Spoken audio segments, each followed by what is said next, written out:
It's the election of 1800, and tensions are rising between the current sitting president John Adams of the Federalists and the competing Thomas Jefferson of the Democratic Republicans. Both parties had some of the most violent campaign acts recorded in the history of the US, famously including Virginia and Pennsylvania threatening to call in state militias if Jefferson wasn't seated as president, and the Sedition Act of 1798, which basically said, "If you say something bad about me, I'll throw you in jail." Needless to say, the election was heated up.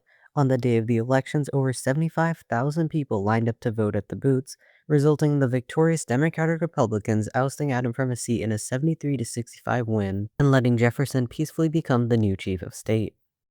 Or at least, that's what was supposed to happen. See, back in the day when the Constitution was originally crafted, it thought voters would pick the two best candidates for the job, assuming that people would be too smart to form political parties. And then the people crafted political parties. So, when the election had no separation between vice president and the actual president, both of the two parties had implemented a workaround.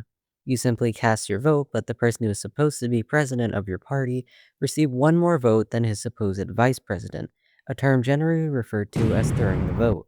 After 8 years, though, the system failed with Jefferson in 1800, where the Democratic Republicans received the same votes for both the president and the vice president, tying the vote 73-73.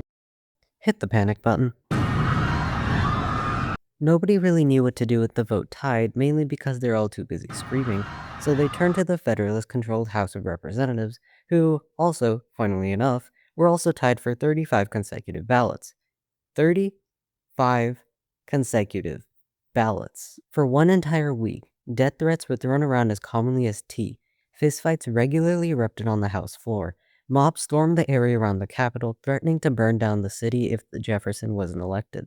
So when Alexander Hamilton came in and said he could fix everything, the House decided to take a break and listen. Hamilton aggressively wrote letters to every member of the House saying that though they were both soulless, air-brained, hollow-eyed humans who sucked the living breath out of every room they walk into, Jefferson was of a quote-unquote lesser evil than Burr. After this peaceful message, the chaos eventually died down and Jefferson was elected as the new president of the United States.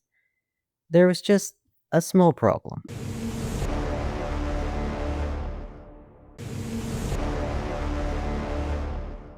2 days before Adam left office, he wanted to give Thomas Jefferson a big fat middle finger. So he stayed up late, nominating 42 new judges for the District of Columbia, and before he went to bed, asked the Secretary of State, John Marshall, to deliver the papers. John Marshall, however, was also kind of sleepy, and though he did mark every single one with the seal of the US, he failed to deliver all the papers. So, when Jefferson walked into his new office, he saw the forgotten papers and then told his secretary to ignore them since, technically, they weren't his to deal with. One of those papers belonged to a man named William Marbury, a successful businessman from Maryland, and when he heard that his papers were ignored, he fired a lawsuit at James Madison, Jefferson's newly appointed Secretary of State, to get his position back. And in court, Chief Justice John Marshall ordered Madison to come to court and explain why Marbury over here couldn't get his job, to which the presidency famously said no, and then didn't show up.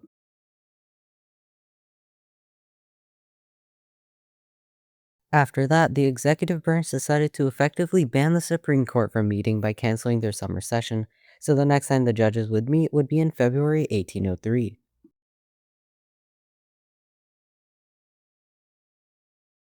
Then, while Madison's case was still non-existent, they canceled the spot that he was applying for, so now he was arguing for a position that didn't even exist.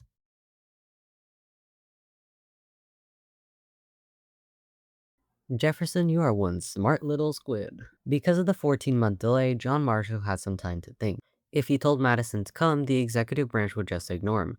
But if he said that Marbury was right, but the law he used was unconstitutional, then the true winner wouldn't be the prosecution or the defendant, but the court itself.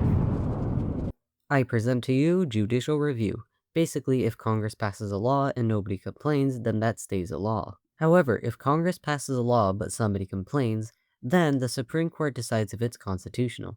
If it is, it stays a law. If it isn't, then the Supreme Court yells at Congress to take back the law.